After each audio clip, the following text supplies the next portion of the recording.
Hello people.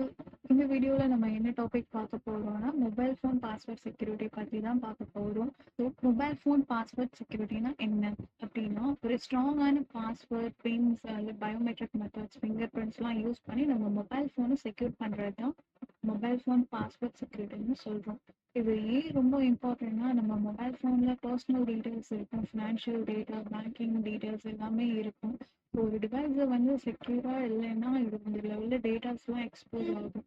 இதை secure பண்ணுறதுக்கு இது ரொம்பவே இம்பார்ட்டண்டான ஒன்று. So why is password security important? எதனால இம்பார்ட்டன்ட்ங்கிறத பற்றி பார்ப்போம். ஃபர்ஸ்ட் ஒன் பார்த்தீங்கன்னா பர்சனல் இன்ஃபர்மேஷன்.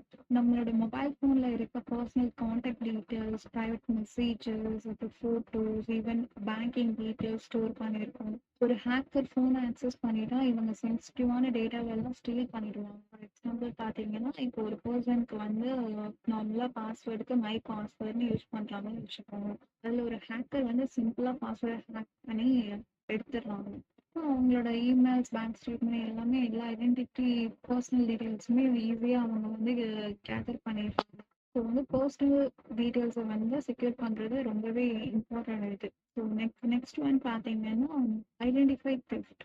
ஸோ ஐடென்டிட்டி தெஃப்டில் பார்த்தீங்கன்னா உங்களோட அக்கௌண்ட்ஸ்க்கு சப்போஸ் உங்கள் பாஸ்வேர்ட் கிடைச்சி ஆக்சஸ் கிடைச்சிருச்சுன்னா உங்களோட நேமை வந்து இம்பர்சனேட் பண்ணி உங்களோட ரெப்புடேஷனுக்கு, உங்களோட பேங்கிங் அக்கௌண்ட்ஸில் ஈஸியாக ட்ரான்ஸ்ஃபர்ஸ்லாம் பண்ணி நிறைய டேமேஜஸும் க்ரியேட் பண்ணிடுவாங்க. ஒரு ரியல் லைஃப்பில் ஒரு எக்ஸாம்பிள் பார்க்கணுன்னா, இப்போ நார்மலாக ஒரு பர்சனுக்கு வந்து பின் நம்பர் வந்து 1 2 3 4 யூஸ் பண்ணுறாங்கன்னு வச்சுக்கோங்க. சப்போஸ் ஃபோன் வந்து லாஸ் ஆயிடுச்சு, இப்போ வந்து சோஷியல் அக்கௌண்ட்ஸ்லாம் அவங்கள மாதிரியே யூஸ் பண்ணிட்டு இருக்கலாம். மெசேஜஸ்லாம் அவங்க ஃப்ரெண்ட்ஸுக்கு அனுப்ப முடியும். ஸோ வந்து இப்படி நார்மலான பாஸ்வேர்ட் வைக்கிறதுக்கு வந்து நம்ம செக்யூரிட்டி வந்து ரொம்ப இம்பார்ட்டண்ட்டாக வந்து ப்ரிவென்ட் பண்ணுறதுக்கு யூஸ் பண்ணணும். ஸோ நெக்ஸ்ட் ஒன் பார்த்தீங்கன்னா ஃபினான்ஷியல் செக்யூரிட்டி.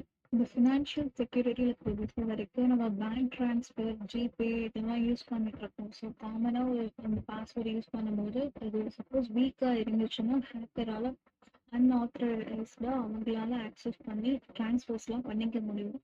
எக்ஸாம்பிள் அவங்க டேட் ஆஃப் பர்த் போட்டு வச்சுருக்காங்க செஸ் நம்பர்னா ஹேக்கர் வந்து அது கெஸ் பண்ணி ட்ரான்சாக்ஷன் கூட அவங்க எடுத்துக்க முடியும். ஸோ அதனால இது செக்யூர் பண்ணுறது ரொம்ப இம்பார்ட்டன்டான ஒன்று. அடுத்து வந்து டேட்டா லாஸ் வந்து ஆகாமல் ப்ரிவென்ட் பண்ணுறது. இஃப் சப்போஸ் ஒரு ஃபோன் வந்து நம்மளோட ஃபோன் வந்து லாஸ்ட் ஆகிடுச்சு அப்படின்னா நம்ம செக்யூராகவே வச்சிடல, இந்த பாஸ்வேர்ட் ப்ரொடெக்ஷன் எதுவுமே வைக்கலன்னா தீப் வந்து ஈஸியாக உங்களோட photos, files, important work documents எல்லாத்தையுமே ஆக்சஸ் பண்ணிடுவாங்க. ஓகே. ஸோ ரியல் லைஃப் எக்ஸாம்பிளில் பார்த்தீங்கன்னா இப்போ உங்களோட பாஸ்வேர்ட் வந்து இதில் செக்யூர் பண்ணாமல் இருக்குது. அப்போ ஃபோனை வந்து திருடிட்டு போனதுக்கு அப்புறமா உங்கள் ஃபோட்டோஸ் ஆக்சஸ் பண்ணி ஃபேமிலி ஃபோட்டோஸ் டெலிட் பண்ணிடுவாங்க. மேபி மெசேஜ் பண்ணி கூட நிறைய சேனல்ஸ் இருக்குது. அண்ட் தேர்ட் ஃபேக்டர் பார்த்தீங்கன்னா அதுதான் டிவைஸ் தெஃப்ட் அண்ட் மிஸ்யூஸ். அதுவும் ப்ரிவென்ட் பண்ணுறது ரொம்பவே இம்பார்ட்டன்ட். செக்யூர் பண்ணுறது ரொம்பவே இம்பார்ட்டன்டான பாஸ்வேர்ட் ப்ரொடெக்ஷன் இருந்தால் தான் நம்மளால செக்யூர் பண்ண முடியும். நம்ம ஸ்ட்ராங்கான பாஸ்வேர்ட் யூஸ் பண்ணுறதுனால அந்த அன்னோன் பர்சன், ஃபுல்லாக ஹேக்கர் யாராலையும் ஆக்சஸ் பண்ண முடியாமல் ப்ரொடெக்ட் பண்ணிக்கலாம், செக்யூர் பண்ணலாம். நம்மளோட files, datas, personal details, banking details எல்லாத்தையுமே நம்ம ப்ரொடெக்ட் பண்ணிக்கலாம். தேங்க்யூ.